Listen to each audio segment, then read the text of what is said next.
Hello, everyone. Thank you for joining us today. My name is Alan, working with the media and content team here at Set Schedule. Thank you for joining us for another episode of Set Schedule's Meet the Agent. Joining me today is expert agent Phillip York, based out of the Los Angeles area. Phillip works in the entire greater Los Angeles metro area, and he's currently working with Electric Estates Brokerage. Thank you so much for joining us today, Phillip. How are you doing? Very well. Thanks for having me, Alan. Excited to be here. Of course, and thank you for joining us. Sorry for cutting you off there, but jumping right into it here, could you give us a little bit of background, Phillip, into why specifically you decided to work in real estate? It's a good question. So my whole working life, which started actually at age 13, where I grew up, was either if you didn't play a sport, a middle school sport, which was offered spring, fall, and winter, you would have to have a job. And so I started working in restaurants, as well as during the summers, I worked as a caddy. Something I realized very early on was that I enjoyed being front facing in the restaurants. I liked working the register at the pizza shop. I liked being the busboy that got to be out there, putting that table clear before the next guest showed up and giving it that final wipe down, smiling to them before they sat down. And then summer times, I'd get up early with my friends and we'd go and hang out in the caddy shack and go out and caddy for people that were, pretty specific, had specific needs. And so one of the things that I sort of grasped onto was not only the sort of excitement of taking care of people, but also just the necessity to anticipate the guest or the golfer's needs on the golf course, whether that be trying to pick out the 7-iron for them when you knew they were 140 yards out, or remembering what somebody had ordered when they were at the pizza shop the week before. So that's really where I kind of cut my teeth in customer service. And then moving through college, it was always working in restaurants. I worked my way up into being a server and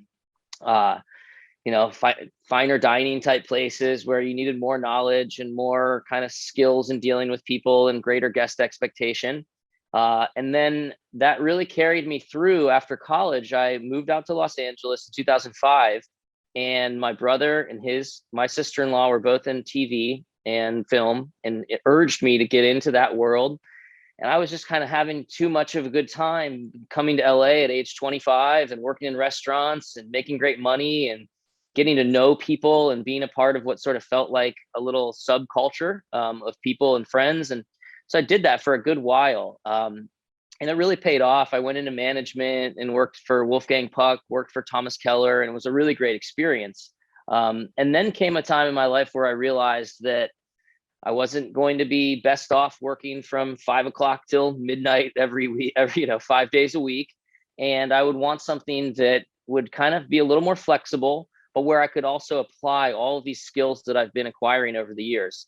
And it so happened that my mother was going to get a real estate license in California, and she decided not to. And she called me one day and she said, "Hey, I know you've been thinking about how to transition out of hospitality and what the next move is. I think you should check this out." And she was a realtor on and off when I was growing up as a kid. And not that I was particularly exposed to it, but she was going to get her license out here and decided not to, and said, "Look, I've got this course. Why don't you take the test and take the exam and get licensed and see what you think of the business?" And so I did. And then, I was a little slow getting through the coursework, wasn't too sure about it. The coursework was really dry, not really anything that I can remember now that I apply to real estate, riparian rights and eminent domain and these kind of things that aren't really everyday things that you use. However, I followed through with it and got licensed in 2015. And that's kind of the evolution of really how I wound up in real estate. Yeah. Amazing. I mean, thank you for giving us the background. I feel like, I know you very well now to an extent. And so, I mean, one of the most interesting parts for me regarding that story is the fact that you are a transplant. I mean, not the most interesting part, but one of the things that I can't ask more about, because I mean, the entire story is very compelling. I mean, it shows how you've had to kind of put your nose to the grindstone and really just discover what the world is like from a, advisory standpoint, almost, I guess I would say. And really, it makes sense that real estate would be the next natural progression there.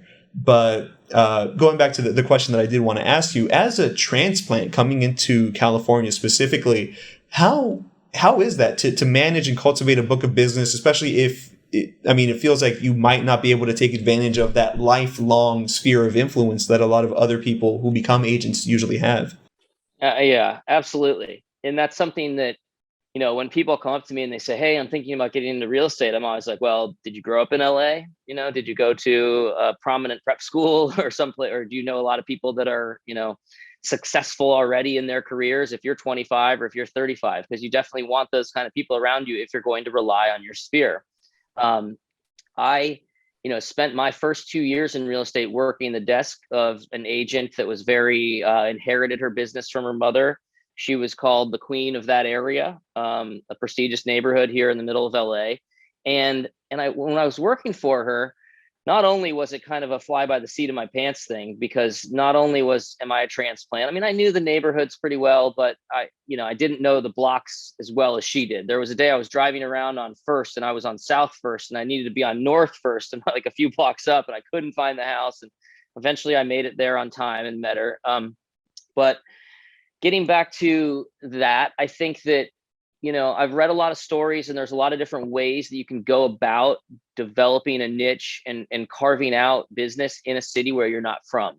One really interesting one that I have not done that interests me is blogging. I know of a guy that was a real estate agent in Boston, then he moved to New York, I think, and he wound up in LA, did a ton of blogging. And that's how he just through keyword searches and this and that got his name, high enough on the searches. Now, that's not the route that I've taken. The route that I took at first was working her desk, seeing how she developed relationships, and then hoping, which I don't suggest people do, that my own sphere would immediately like pop out of the woodwork. And I got some deals that way. But after leaving her desk and spending a little time doing some work with an online brokerage called Redfin, which don't really need to get too into my experience with them, but one thing I realized was that, wow, there are a lot of people out there that need realtors that don't necessarily know a realtor. And that was what really led me to Set Schedule and led me to really believing in building a business outside of just, we're past the age of where you're going to meet where you're going to pass your card to the person behind you at the post office, or to the teller at the grocery store, or the person that rear-ended you on the road. Although they probably should work with you as payback. But I think we're just in an age now where so many people are turning to the internet that, it's an amazing resource. However, once you start to use that resource, then you really have to figure out how to hone in and how to attract and engage your audience or your individual audience member in that situation. So just to circle back, I think that, I was kind of in denial for a little while when I left her desk and I was sort of out on my own. And I thought, oh, it's, person A, B, and C that follow me on Facebook, or the people that I'm staying in front of on my Instagram are going to call me. And now, don't get me wrong, I've gotten business that way. And I think that that is also an avenue if you go outside of your sphere on those social media platforms and you get big into, like the blogging guy, if you get into, making reels and I do a bit of that now, where I go out and I, go to brokers opens, and when I do showings myself, I like to show the properties just to stay in front of my, 700 or 800 followers. But just to circle back, I am long-winded, so I get a little off topic, but I'll say that I think it's key for new realtors to realize that there's so much business out there that you can nurture and meet if you take the right approach, and via, say, Set Schedule, which I've used, or there's a myriad of other ones that we don't want to talk about, but Set Schedule is a great way. Fantastic, and thank you for the validation there on that front. A question that comes up through the story that you've presented for us, something that I'm a little bit curious about, I guess I would say, having worked with such a successful real estate agent, what lessons have you been able to learn that you've been able to really carry with you moving on in your marketing and in your business?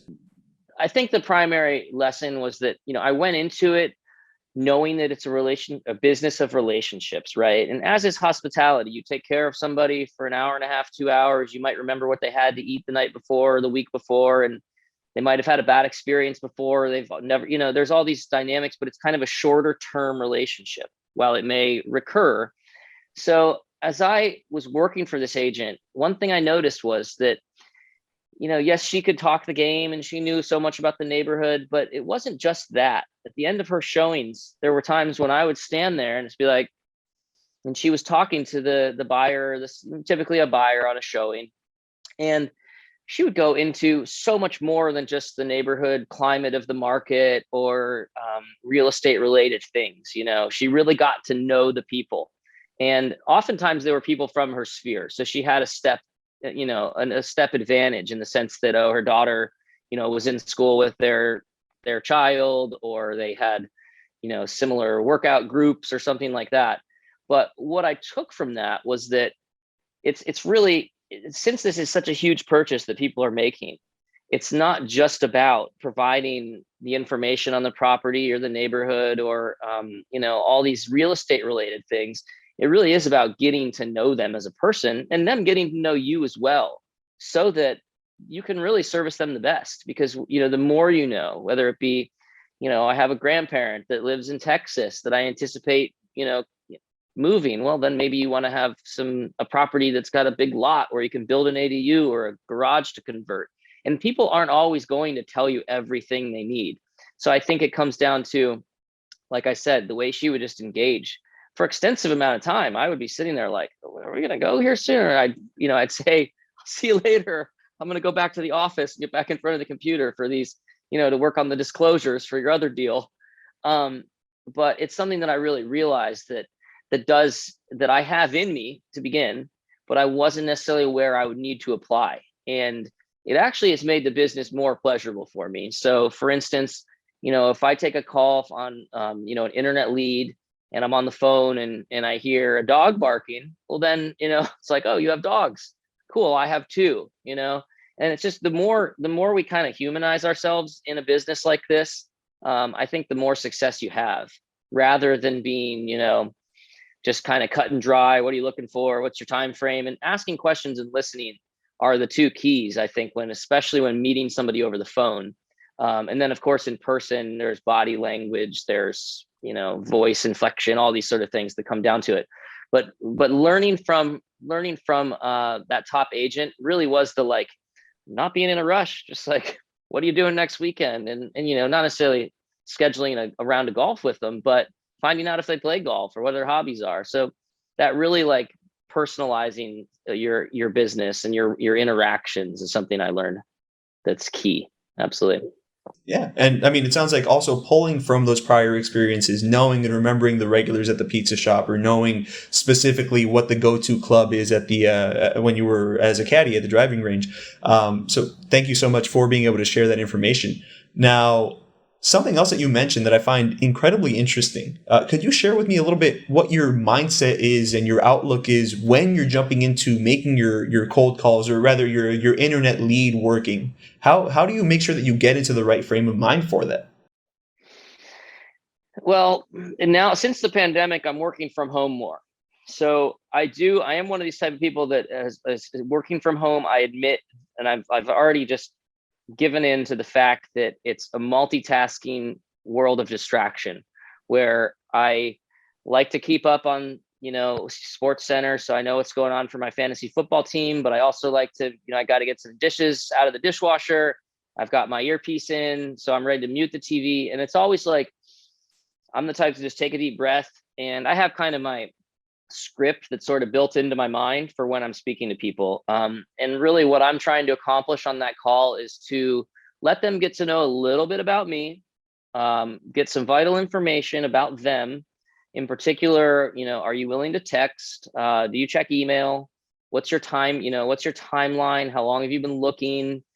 Have you spoken to a lender? All these things I'm trying to get from them while not being too cut and dry, and not just being distracted from, the TV on or something like that. I like to get up. Typically I'm walking around the house. I've got my computer open to the MLS, so I can kind of, look at the sub property of interest, if so.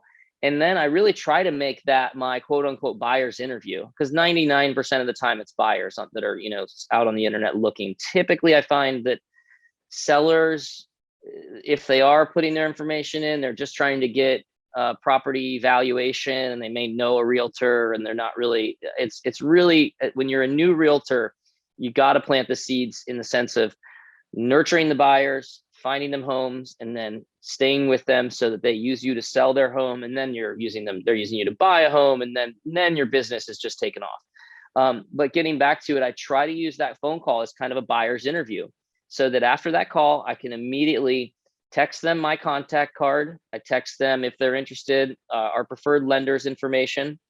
Then I go straight to my CRM, which is, I use a program called Real Scout, where I'm able to, and I enter all their vital information.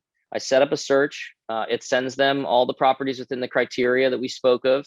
And then, of course, it sends them follow-up emails as new properties come on. And I also try to tell them in the first conversation that, the more you interact with this on this platform, it's similar to like a Redfin or a Zillow. The more you interact, the more you're going to build your profile. I'm not going to, pick up the phone and call you every time you click like on a property. You're just kind of showing me what you're interested in building out your profile, so that when the time comes to buy, I can look back and I can say, oh, okay, so you didn't like that because of the neighborhood, and you liked this because it was spacious. All these things that I encourage buyers to do, so that I can familiarize myself with them when the time comes. I think I answered your question. No, definitely you did. And so I mean, it's something that you factor in and kind of build into what you're doing at the time, right? For a lot of agents, the way that I understand it, having that standing phone block of this is my time for outbound calls, we do look for those reasons not to make the call, right? Oh, maybe I need to work on this other thing instead. Maybe I need to wrap up this other deal that I'm currently working on. And so when you build it into something where you have a little bit more freedom of movement, right, where you can potentially have the TV on in the background or be taking care of some household duties, but once the moment comes and the person's on the phone, right, like you mentioned, Time you out, have to mute exactly. it, and then I dial in. Yeah. And I've always been that kind of person that likes to do a lot of things. So yeah. Yeah, it makes sense. I mean, ultimately, again, it's allowing you to, because I mean, sometimes, right, you're going to encounter those times where you're calling and you just dial tone after, or ring after ring after ring. Okay, time to leave a voicemail, and then you just go on for a while like that, right? Now, something else that I did want to have you elaborate on, like you mentioned, you want to have your initial call, or really the beginning of your first call, act almost like a buyer's interview. What's the purpose of the questions that you mentioned specifically? Do you text? Are you open to email? What does that enable you to do? I mean, it gives me a sense of sort of how they like to work, how they like to communicate. In fact, when I'm doing the cold calling on leads that I pick up, I used to try to start with text and see if I would get a reply, and often people are kind of like standoffish, rarely would get a text back. So then I realized, okay, I got to get them on the phone talking, and even that can be a challenge. I'll leave messages. I was watching some of the previous podcasts that you've done about one with a gentleman who it was just his job to follow up on leads, then pass them on. So he was doing that all day.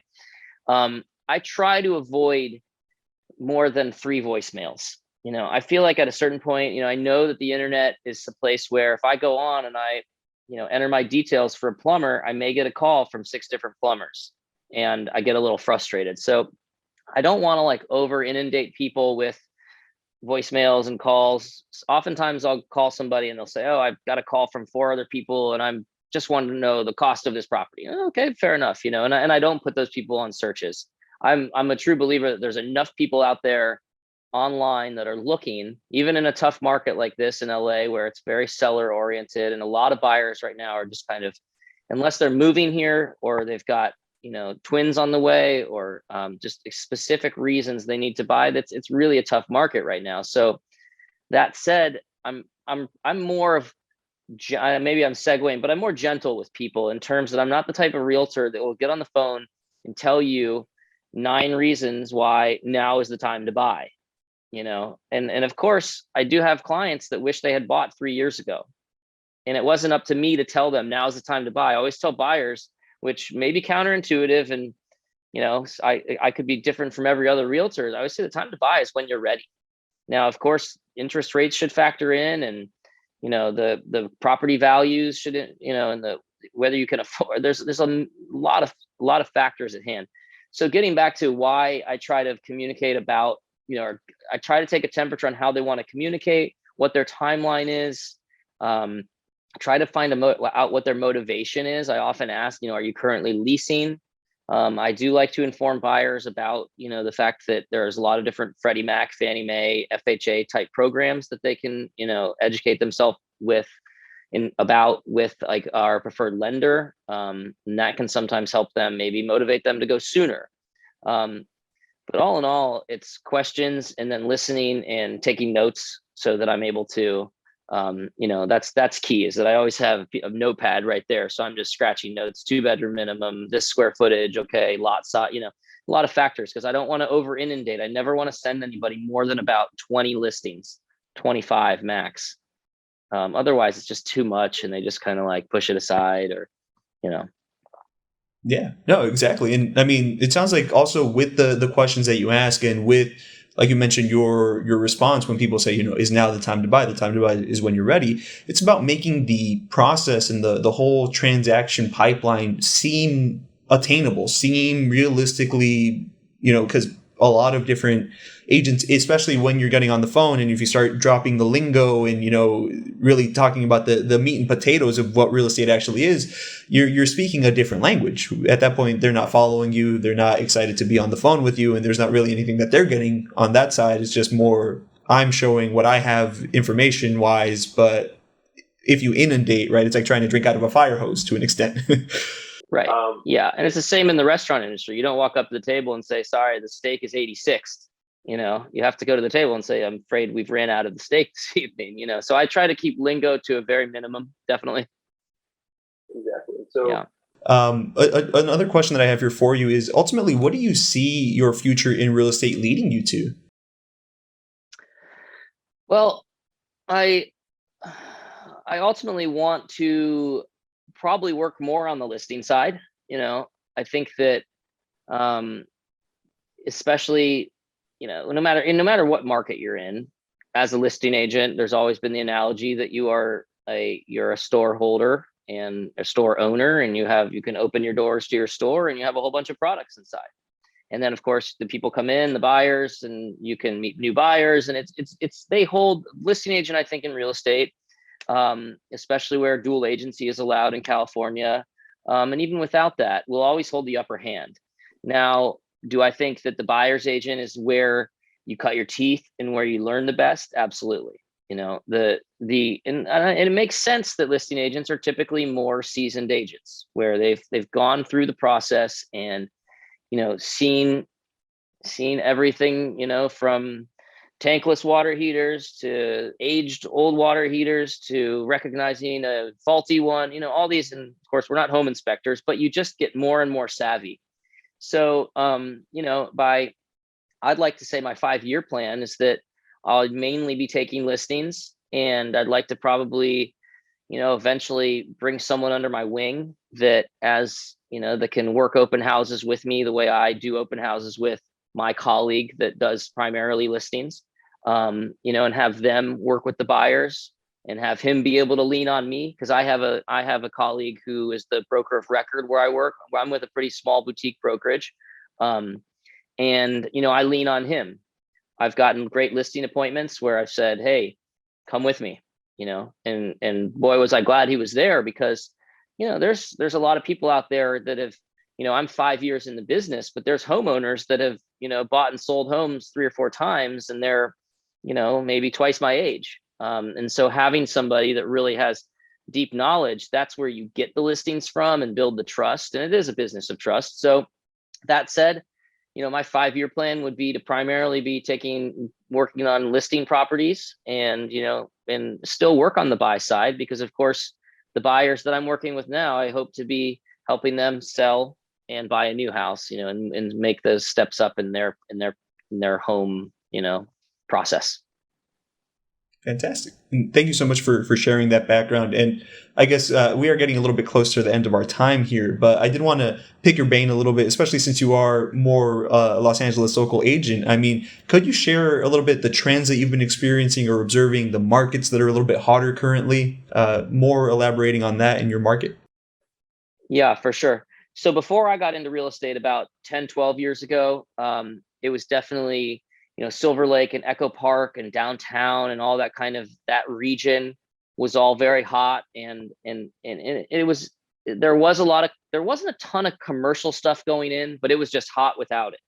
And I think a good precursor is when you see a lot of commercial stuff. So right now, and it's definitely no secret that with SoFi Stadium, the Clippers moving in to a location pretty near there, access to the airport, access to the beach. That South LA is probably right now the most guaranteed market, I would say, where you can throw a rock down there and buy a property. Whether you're going to live in it, remodel it, let it sit, that's up to you. I mean, I would, or obviously rent it out as income property. But I think that's probably the most promising region in LA right now. And there's some that are a little outside of my area that I've watched that I don't really service. I kind of cut off around the 105 down to like Hawthorne. I don't know Long Beach and San Pedro all that well, but I know those are great markets as well. And then I think that, the Valley is always going to be a place that has these areas where people think is going to go great and then it kind of doesn't.